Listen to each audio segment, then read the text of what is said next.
Salut, ici je vais te donner la méthode que j'ai appliquée pendant mes années de prépa pour résoudre des exercices extrêmement compliqués. C'est une méthode que j'ai perfectionnée, que je continue à travailler tout le temps.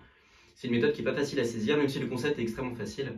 Le concept, c'est si tu as un exercice très compliqué, tu essayes de changer la question, tu essayes de faire un autre exercice qui, je sais pas, t'as l'air plus attractif, tu as l'air de contenir l'essence du problème, ce genre de choses. Tu essaies de traiter cet exercice. En général, il va être plus facile, mais ce n'est pas forcément le cas. Parce que la manière dont tu vas réfléchir à ce nouvel exercice va un peu te débloquer par rapport au premier exercice et va peut-être te donner des idées pour la suite. Okay, je vais essayer de donner plusieurs exemples de comment on peut essayer de faire cette méthode. Il y a beaucoup de manières où elle peut intervenir. Si tu as fait un exercice décalé, peut-être que ça va t'aider pour l'exercice de base. Genre par exemple, si tu fais un théorème, tu fais un lemme avant. Ça, c'est un cas qui est possible. Un deuxième cas, c'est tu as fait un cas qui était beaucoup plus compliqué, mais il était avantageux parce que, comme tu t'es abstrait des données du problème, par exemple, si c'est un exercice qui traite de racine de 2, de racine de 5, en général, tu peux supposer qu'au lieu d'avoir racine de 2, c'est racine de n pour n entier qui n'est pas un carré du coup. Et en général, tu peux même supposer que c'est un irrationnel à la place de racine de 2 et essayer de résoudre le problème comme tel. Et ce que tu as fait, en remplaçant racine de 2 par un irrationnel, c'est que tu t'es abstrait des données du problème et tu n'auras pas ces faux trucs qui vont t'embrouiller, qui vont bloquer ton champ de vision.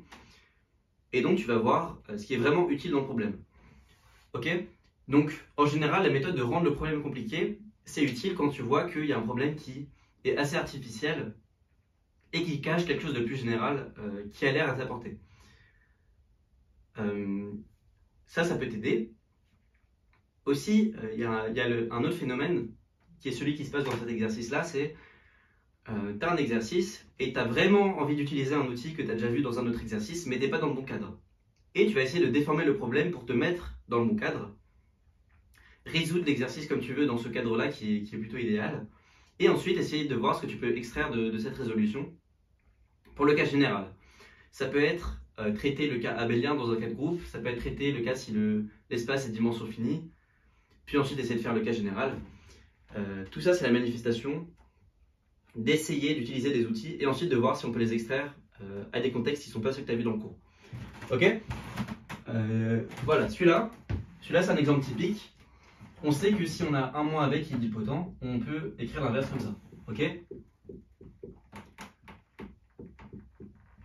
donc ce qu'on a envie de faire, c'est de dire que moralement 1 sur 1 moins BA, c'est ça. Ok, donc on fait comme si la série convergeait. La série elle converge si tu as une norme sous-multiplicative par exemple, et que BA est de norme plus petite que 1, ou si BA est nilpotent par exemple. Donc ça a un petit peu de sens, pas trop. Et le truc qui est cool dans ces sommes, c'est qu'elles font apparaître un lien entre BA et AB qui est très clair. C'est que cette somme-là, en gros, quand tu as BA qui est itéré une infinité de fois, tu peux factoriser le premier B et le dernier A, et tu as AB n-1. Donc en gros, BA puissance n, c'est B, AB n-1, A. Ce qui veut dire que ta formule pour 1 sur 1 moins BA, c'est 1 plus B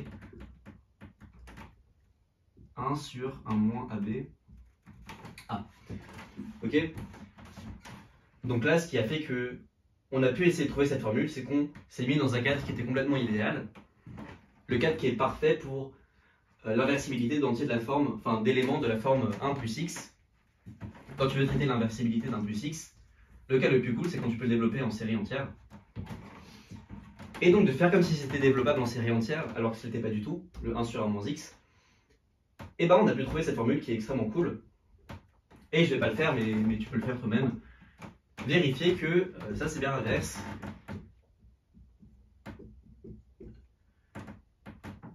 Même si BA n'est pas nilpotent. Ok, dans cette formule, on n'utilise plus du tout le fait que AB est nilpotent. Si tu multiplies par 1 moins BA et que tu développes des termes, tu vas trouver 1. Et cet exercice qui s'appelle l'arnaque d'Ellenberg se résout comme ça. Tu as une formule pour 1 sur 1 moins 1b, qui sort du cas nilpotent, ou du cas où la somme converge, et tu l'utilises pour le cas général.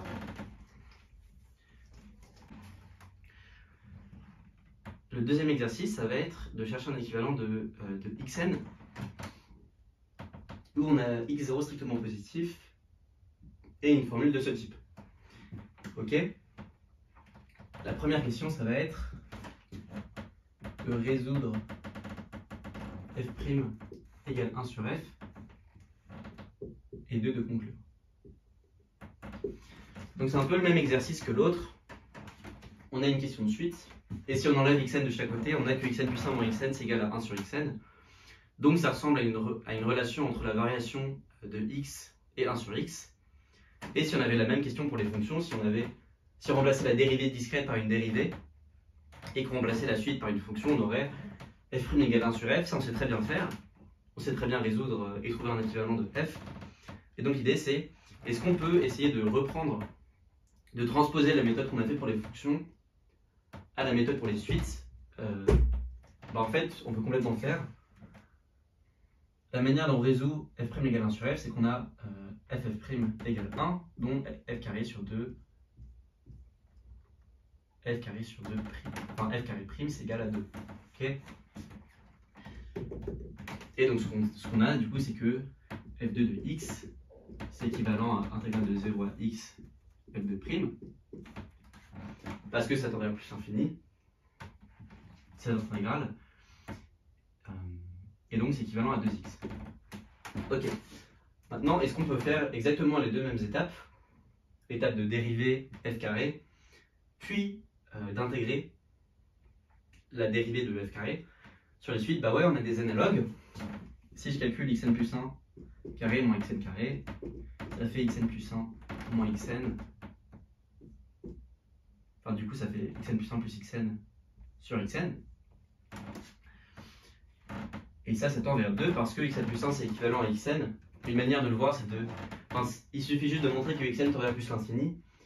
Mais c'est évident parce que si xn était majoré, xn admettrait une limite L qui vérifierait L égale L plus 1 sur L, donc c'est pas possible. Enfin, c'est possible que si L égale à plus l'infini. Moralité, on a xn plus 1 équivalent à xn, et donc ça tend vers 2.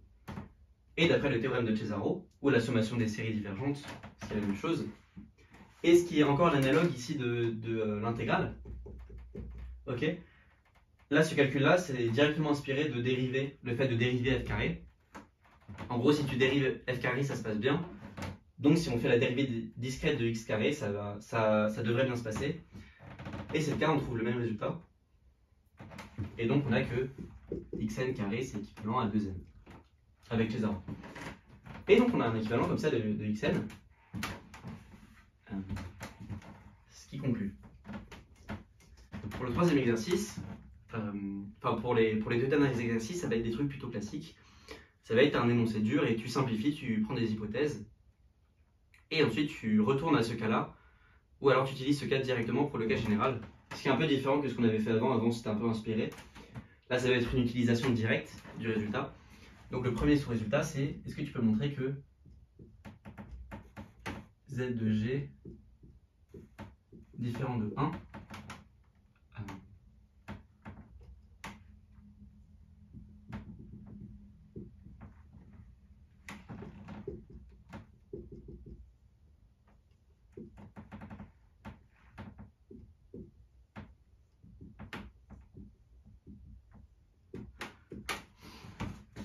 L'idée en première partie, ça va être d'essayer de montrer que le centre est non trivial en utilisant l'action par conjugaison de G sur lui-même. En général, quand tu as des groupes de cardinal P puissance alpha, c'est toujours une bonne idée de regarder comment G va agir sur n'importe quoi parce que tu as des trucs de divisibilité très forts, tous les quotients sont divisibles par P. Donc si tu agis sur un truc, le résultat que tu peux utiliser à chaque fois, c'est que si un P groupe, c'est-à-dire un groupe de cardinal P puissance alpha, agit sur un ensemble, alors le nombre de points fixes est divisible par P. Pourquoi? Parce que si un ensemble X dont le cardinal est divisible par P, bah, tu as la décomposition en orbite.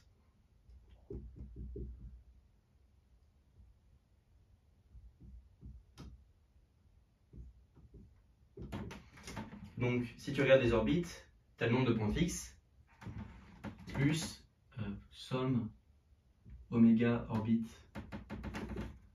cardinal plus grand que 1, oméga, ce qui est égal à G sur G oméga. G sur Gx.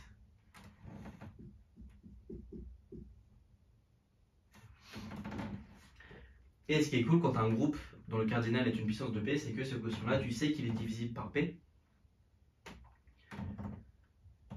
X, tu sais que c'est divisible par P. Donc, modulo P, tu n'as que fixe de X est divisé par P. Okay. Qu'est-ce qui se passe si on applique ce résultat-là à l'action de conjugaison? Tu as que le nombre de points fixes sous l'action de la conjugaison, c'est-à-dire le nombre d'éléments dans le centre de G, c'est divisé par P, sauf que tu sais que tu en as au moins un telle identité, et donc tu n'as que fixe de X égale à G, ok? On fait agir G sur lui-même, bah, c'est plus grand que 2. Ah. Et donc, le centre est non trivial. Voilà, ça c'est la première partie. Et ensuite, ça va découler, on va pouvoir conclure parce que un groupe de cardinal P carré, c'est engendré par n'importe quel deux éléments, tel que l'un n'est pas dans le sous-groupe engendré par l'autre. Ça c'est, en gros, je prends X dans Z de G qui est différent de E. Ok, je prends Y dans G exclu de Z de G. Si Z de G c'est tout E, on est content. Sinon, on a que, enfin c'est abélien, mais sinon on a que X, Y, c'est G. Pourquoi? Parce que le cardinal il est au moins de P, parce que X est d'ordre au moins P. Et comme c'est un sous-groupe de G dont le cardinal est strictement plus grand que P, mais les seules possibilités pour le cardinal d'un sous-groupe d'un groupe de cardinal P carré, c'est 1P ou P carré, on a que c'est forcément G, sauf que Y et X commutent, parce que X est dans le centre, donc G est abélien. Voilà. Donc ça c'est le cas que tu vas rencontrer le plus souvent, c'est quand tu as un énoncé qui a l'air compliqué, et tu sais que cet énoncé il va induire un énoncé qui est plus faible, mais qui a l'air d'être plutôt cool de montrer pour prouver l'énoncé général. Donc tu prouves l'énoncé qui est plus faible avant de prouver le vrai énoncé. On va faire un dernier exercice. Celui-là il demande un peu de théorie des corps, mais c'est pas compliqué.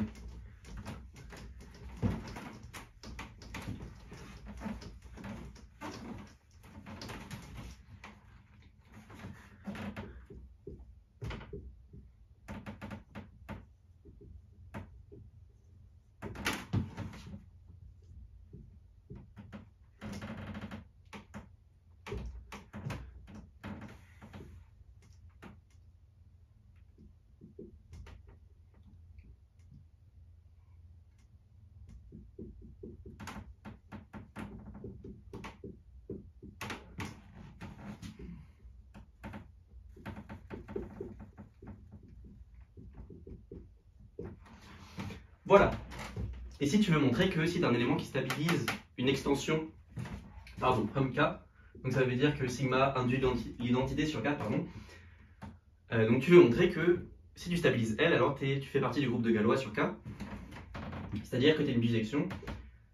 Et bah, le cas qui est le plus facile à traiter, qu'on connaît, c'est essayer de faire si L sur K finit.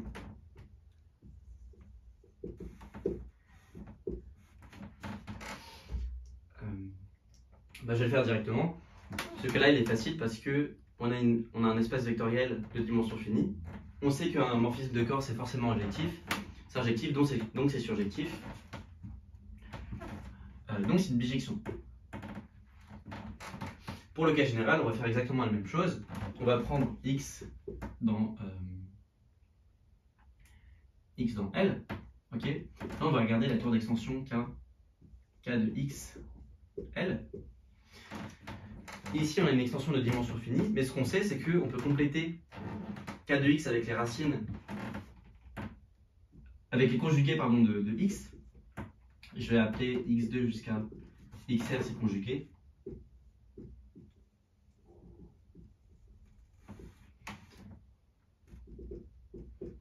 Ok, on a une nouvelle extension de dimension finie parce que c'est recomposé de R extension de dimension finie, sauf qu'elle est galoisienne. Ok, donc on sait que sigma stabilise forcément ça parce que c'est une extension galoisienne. Quand tu mets tous les conjugués d'un polynôme, c'est forcément une extension galoisienne. Là, on a mis tous les conjugués du polynôme minimal de x. Et donc, sigma est surjectif. Je vais l'appeler grand K. Surjection. Donc, sigma stabilise grand K. Ok? Parce que pour chacun des xi, sigma de xi, c'est forcément une autre racine du polynôme minimal parce qu'il a coefficient dans K et que sigma induit l'identité sur K. Donc, sigma, c'est une surjection sur K. Et en particulier, on a y tel que sigma de y égale x. En pratique, le y, ça va être une des racines, un des xi. Et conclusion, sigma est surjectif. Voilà. Je vais juste dire un dernier mot. Le cas que tu as le plus rencontré aussi, ça va être celui de la densité. Ça, c'est un cas qui est tellement évident, c'est tu as une matrice, enfin le cas classique, c'était une matrice. Tu dois prouver un énoncé qui est continu, entre guillemets, en M. Par exemple, tu dois prouver l'annulation d'un polynôme en M. Et du coup, tu peux supposer que M est inversible parce que, comme tout est continu en M, tu peux le faire par densité, comme Gln de C, enfin Gln de K est dense dans Mn de K. Tu peux supposer que M est inversible dans un premier temps, puis ensuite, juste conclure comme ça. Enfin, ça, c'est un truc extrêmement classique, tu vas rencontrer un milliard de fois. Je ferai peut-être une vidéo juste sur la densité dans la réduction, parce que c'est tellement utile. Mais ça, c'est un autre cas de t'essayes de simplifier le problème, et ensuite t'essayes de t'y ramener par densité. Mais comme c'est un cas qui est beaucoup plus connu et beaucoup moins exotique, je ne l'ai pas fait dans cette vidéo.